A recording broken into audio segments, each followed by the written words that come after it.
Right, you add the two prostrations and then inshallah ta'ala, that's exactly what the Messenger sallallahu alayhi wa sallam done. It's sometimes good that we make mistakes so we learn and we revise these masail. My brothers and my sisters, inshallah ta'ala, very, very quick reminder. You know, today we drove from London to Birmingham. But before we left, we quickly went past the graveyard. A friend of mine that I haven't spoken to for the last 15 years, he said to me that his father passed away and he wanted me to be there at the burial. I want to quickly share the following to you guys. A lot of the time when we enter into the last 10 nights of Ramadan, most of us are thinking about what we want to do on Eid. Sah? You know what's sad? Some of us, on the greatest nights of Ramadan, these nights now, in the last 10, we are preparing the haram that we want to do on the Eid. Am I wrong, guys? We are preparing the haram that we want to engage in on the day of Eid. Which car to hire out, which haram woman to do what haram with, right? Which hotel to book out, where me and the boys are going to go to, whatever haram it might be.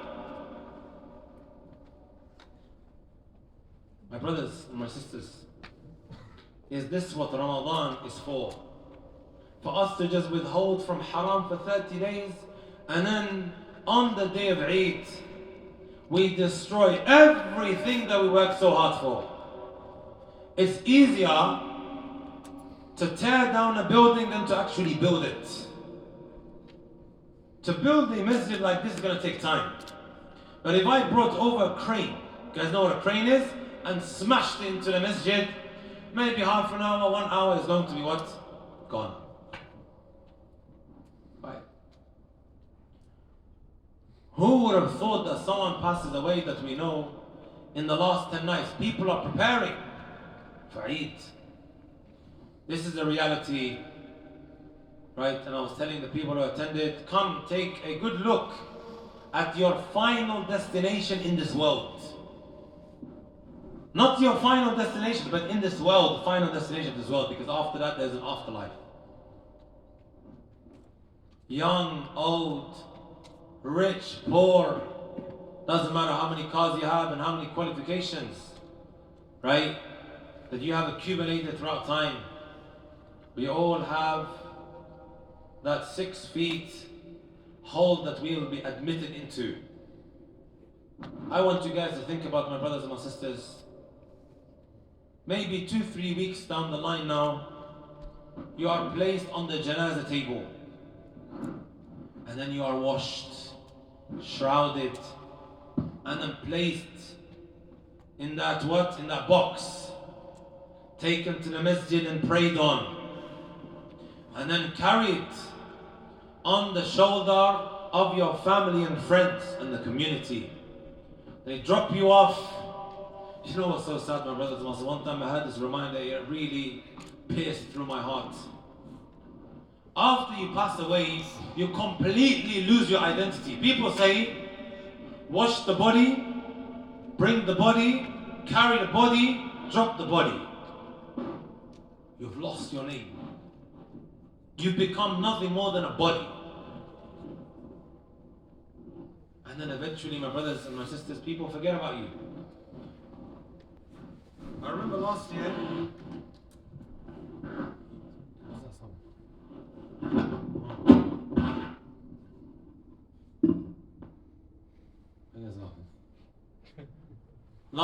I think it was, or maybe the year before that, we went and buried a young man. Just to give you guys an idea, we went and buried a young man.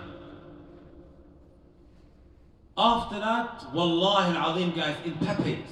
You guys heard of Pepe's? There's a franchise right everywhere you find Pepe's. These brothers went to Pepe's and they're talking about football. They just finished off burying their friends or their friend. And they're speaking about which game and who's playing and whatever have you.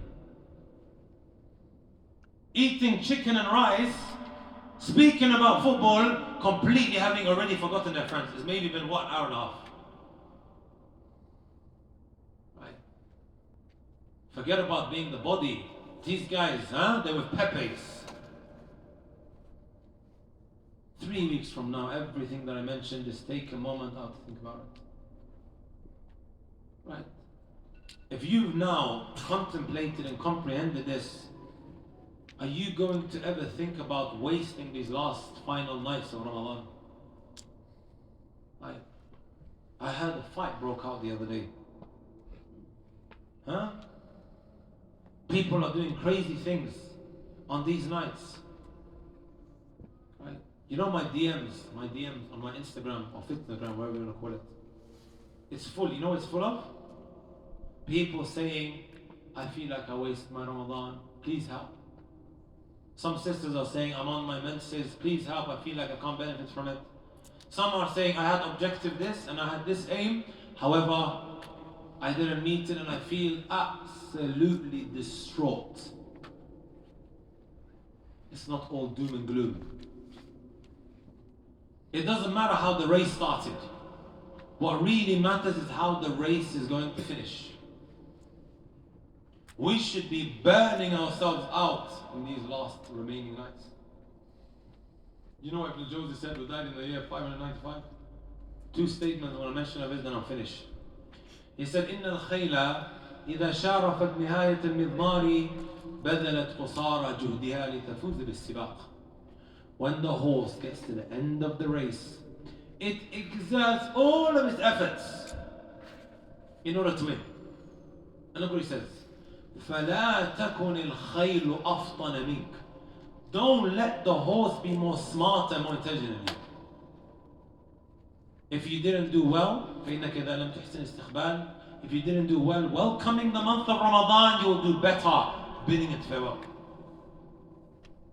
Right? Wallah, it's the time when we're meant to be burning ourselves out. We don't know whether we're going to get this chance ever again. Ibn Jawzi said, Allah, it swears by Allah.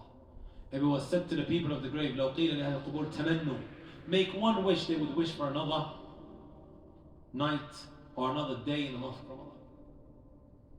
All of us here, brothers, we have shortcomings, we have sins. The month of Ramadan isn't just for practicing people.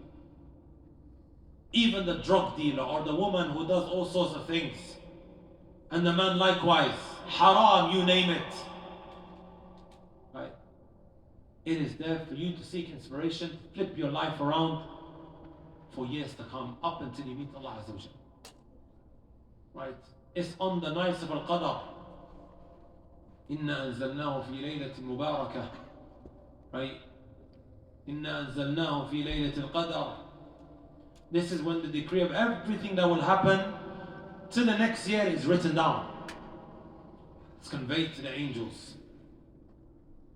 Right? It could be one dua that you make and some sort of sincerity, being genuine, that you show Allah Azza wa Jal, and He gives you whatever you're looking for. I sat with a rapper the other day and I told him this exact same point right now. Rapper from up north, I'm not going to mention his name. If I mention his name, you're all going to know who he is. And he was saying, no man, it's not even possible for me to change. And I told him this. Anything can change with one dua, just showing Allah that you really badly want it. And then he got excited, khalas, we're going to do it tonight. Right? All of us brothers and sisters, we have certain things that we want to get rid of.